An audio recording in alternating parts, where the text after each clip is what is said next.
YouTube ప్రేక్షకులకు వీక్షకులకు అందరికీ కూడా నమస్కారం. కార్యక్రమాన్ని ప్రారంభం చేసేటువంటి ముందు చక్కటి శ్లోకంతో కార్యక్రమాన్ని ప్రారంభం చేసుకుందాం. శ్రీ విద్యాం జగదాం దాత్రిం స్వర్గస్థితి లయేశ్వరీం నమామి లలితా నిత్యం మహా త్రిపుర సుందరీం చతుర్భుజ చంద్రకళావతాంసే కుచున్నతే కుంకుమారాగశోణే పుండ్రక్షుభాషాం పుష్పబాణాం హస్తే నమస్తే జగదేకపాదః జ్ఞానానందమయం దేవం నిర్మలాస్ఫటికాకృతిం ఆధారం సర్వ విద్యానాం హయగ్రీవముపాస్మహే.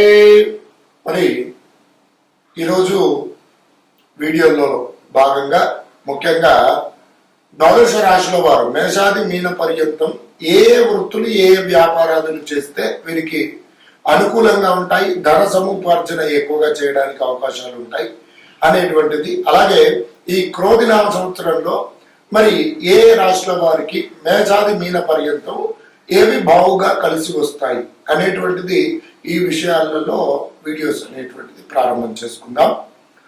మీన రాశి వారికి క్రోధినామ సంవత్సరంలో అనుకూలంగా ఉండేటువంటి వృత్తులు వ్యాపారాదులు వీరికి కలిసి వచ్చేటువంటివి ఏమిటి అనేటువంటిది ఈ వీడియోలో తెలుసుకుందాం. మీన రాశి వారికి ఏ నక్షత్రాల వారు అవుతున్నారయ్యా అని కనుక చూసుకున్నట్లయితే పూర్వ భాద్ర నక్షత్రం 4వ పాదము, ఉత్తర భాద్ర నక్షత్రం 1, 2, 3, 4 పాదములు, రేవతి నక్షత్రం 1, 2, 3, 4 పాదముల వారు కలిసి ఏమిటి మీన రాశి వారు అవుతున్నారు. వీరికి ఆదాయ వ్యయ రాజపూజిత అవమానాలు ఈ క్రోధినామ సంవత్సరంలో చూసుకున్నట్లయితే ఆదాయం 11, వ్యయం 5, రాజపూజితం 2, అవమానం 4 ఈ విధంగా ఉన్నాయి. ఇక వీరి యొక్క జాతక లక్షణాలు కనుక గమనించినట్లయితే వీరికి మొదట పదార్థంలో ఆసక్తి ఎక్కువగా ఉంటుంది, ఎక్కువగా శాకాహారాన్ని భుజిస్తుంటారు. అలాగే ఆధ్యాత్మిక దైవ చింతన బావుగా కలిగి ఉంటారు. మంచి సద్గ్రంథన పఠనాశక్తి కలిగినటువంటి వారు, అలాగే మంచి విద్యావంతులు సంస్కారవంతులుగా చెప్పుకోవచ్చును. సొగసైనటువంటి ముఖవర్చస్సు కలిగినటువంటి వారు, అందమైనటువంటి దేహం కలిగినటువంటి వారు, శత్రువులను జయించువారు, మరి సుందరమైనటువంటి నేత్రములు కలిగినటువంటి వారు, అలాగే స్వతహాగా మంచి ఆచార నిష్ఠ గరిష్ఠులుగా చెప్పుకోవచ్చును. అలాగే వేదశాస్త్రులు ఉపనిషత్తులు తత్వశాస్త్రములు నెరిగినటువంటి వారు, ఇలాంటి మంచి సాత్విక లక్షణములు కలిగినటువంటి వ్యక్తులుగా ఈ మీనరాశి వారిని చెప్పుకోవచ్చు. ఇవి వీరి యొక్క లక్షణాలు. ఇక మీనరాశి వారికి అనుకూలంగా ఉండే కెరీర్ ఏమిటి, వృత్తి ఏమిటి, వ్యాపారం ఏమిటి అని కనుక చూసుకున్నట్లయితే వీరు కళలు వీరికి బాగా అనుకూలంగా ఉంటాయి. కళారంగాలలో మంచి నిష్ణాతులుగా ఉంటారు. మరి పాటలు పాడడంలో కానివ్వండి, మరి రచయితలుగా కానివ్వండి, సినీ దర్శకులుగా కానివ్వండి, మరి స్క్రీన్ ప్లే దర్శకత్వంలో కానివ్వండి, చాలా మంచి సిద్ధాస్తులుగా వీరిని సినీ రచయితలుగా కానివ్వండి, నావెల్ రైటర్స్గా కానివ్వండి, ఈ పరమైనటువంటి వృత్తి వ్యాపారము ఏది చేసినా సరే వీరికి మంచి అభివృద్ధి ఉంటుంది, అనుకూలంగా ఉంటుంది. దీంట్లో మంచి అభివృద్ధి సాధించడానికి అవకాశాలు ఉంటాయి. అలాగే చిత్రలేఖనం ఆర్టిస్ట్గా, మంచి ఆర్టిస్ట్గా కూడా వీరు బాగుగా రాయించడానికి అవకాశాలు ఉంటాయి. అలాగే వీరికి కళల పైన ఆసక్తి ఉండటం పూర్వకంగా వీరు కాస్మెటిక్స్కి సంబంధించినటువంటి మరి బ్యూటీ క్లినిక్స్ కానివ్వండి, దానికి సంబంధించిన వ్యాపారం కానివ్వండి, మంచి బ్యూటీషియన్స్గా కానివ్వండి ఉన్నట్లయితే కెరీర్ కానీ వ్యాపారం కానీ చేసుకున్నట్లయితే చాలా యోగదాయకంగా ఉంటుంది.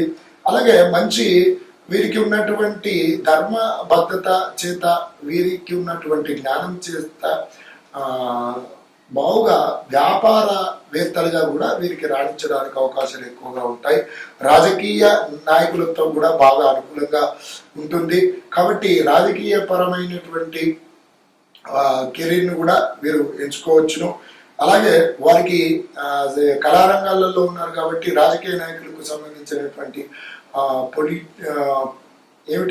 ఎన్నికల సమయాలలో సంబంధించినటువంటి కొన్ని ఫిలిం మేకింగ్ కానివ్వండి, వాటికి సంబంధించిన యాడ్స్ కానివ్వండి, విశేషంగా ఆ రంగం కూడా కెరీర్ వీరికి బాగా అనుకూలంగా ఉంటుంది. అలాగే వీరికి ఓపిక సహనం ఎక్కువ పూర్వకంగా ఏంటంటే నర్సింగ్ విభాగం కూడా వీరికి బాగుగా కెరీర్ పరంగా బాగుగా అనుకూలంగా ఉంటుంది. అలాగే మంచి ఫిజియోథెరపిస్టులుగా కూడా కెరీర్ ఎంచుకున్నట్లయితే వీరికి చాలా బాగుగా ఉంటుంది. ట్రావెలింగ్ సంబంధించినటువంటి వ్యాపార సంస్థలు, అలాగే ట్రావెలింగ్లో ఉన్నటువంటి కంపెనీస్లలో తమరు వృత్తిపరంగా కెరీర్ని ఎంచుకున్నట్లయితే ట్రావెల్ గైడెన్స్గా కూడా అనుకూలంగా ఉంటుంది. అలాగే టీచింగ్ ప్రొఫెసర్స్, ఉపాధ్యాయ వృత్తి అనేటువంటిది ఎంచుకోవడం, వాటికి సంబంధించిన ఒక మంచి విద్యా సంస్థలు నెలకొల్పడం పూర్వకంగా కూడా అధిక ధన సముపార్జనం, అందులో మంచి అభివృద్ధి ఉంటుంది. అలాగే ఈ మీనరాశి వారు బాగా చదువుకోవడం పూర్వకంగా మంచిగా ఉత్తమ విద్యావేత్తలుగా ఉండడం పూర్వకంగా ఏంటంటే ఇంజనీర్స్ విభాగాలలో, ప్రభుత్వ ఉన్నత ఉద్యోగాదులలో చాలా స్థిరపడడానికి అవకాశాలు ఎక్కువగా ఉన్నాయి. అలాగే వీరికి ఆధ్యాత్మిక దైవ చింతనలు కలిగి ఉంటారు కాబట్టి వీళ్ళు తత్వశాస్త్రవేత్తలుగా, వేదం ఉపనిషత్తుల పైన మంచి పరిజ్ఞాన పూర్వకంగా, వేద పండితులుగాను, గురువులుగాను, ఆచార్యులుగాను, ఒక కెరీర్ గైడెన్స్ చేసే మంచి నిపుణులుగాను, మరి మనస్తత్వ శాస్త్ర నిపుణులుగా కానివ్వండి, వీరికి ఈ కెరీర్ పరంగా ఇది ఎంచుకున్నట్లయితే బాగా ఉంటుంది. దాని పరమైనటువంటి కన్సల్టేషన్కి సంబంధించినటువంటి వ్యాపార సంస్థలు కూడా చేసుకున్నట్లయితే చాలా అనుకూలంగా యోగకారకంగా ఉంటుంది. వీరు మంచి కౌన్సిలర్స్గా ఉంటారు. అంటే ఒక విద్యాపరమైనటువంటి కౌన్సిలింగ్ చేయడం కానివ్వండి, మనోశాస్త్రానికి సంబంధించినటువంటి కానివ్వండి, ఒక ఆధ్యాత్మిక పరంగా కానివ్వండి, వీటికి సంబంధించినటువంటివి ఈ వృత్తి వ్యాపారం కానీ నిర్ణయించుకొని మీరు కనుక చేసుకున్నట్లయితే చాలా యోగకారకమైనటువంటి పరిస్థితులు అనేటువంటివి పొందుతూ ఉంటారు.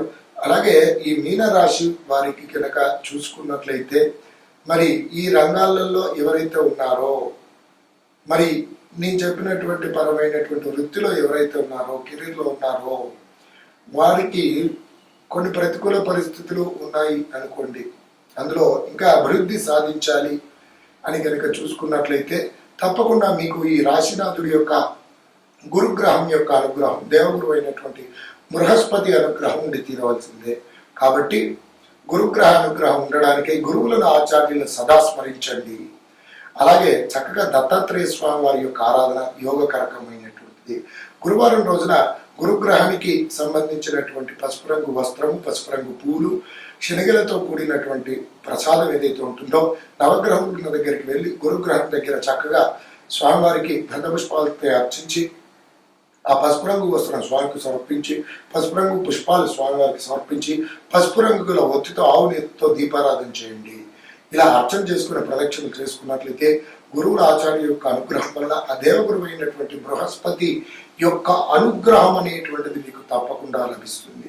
దాని రీత్యా మీకు కెరీర్లో వృత్తిపరంగా, వ్యాపార పరంగా ఉన్నటువంటి కొన్ని ప్రతికూల పరిస్థితులు అనేటువంటి తొలగిపోయి మంచి అనుకూల పరిస్థితులు తప్పకుండా ఏర్పడతాయి. ఈ రాశివారు వీటితో పాటుగా ప్రతినిత్యం కూడా పఠించవలసినటువంటి నామజపం కనుక చూసుకున్నట్లయితే ఓం ఉద్ధృతాయ ఉద్ధారిణే నమః అనేటువంటి నామాన్ని ప్రతినిత్యం జపించండి. ఉత్తమోత్తమ ఫలితాలను పొందండి. నమస్కారం.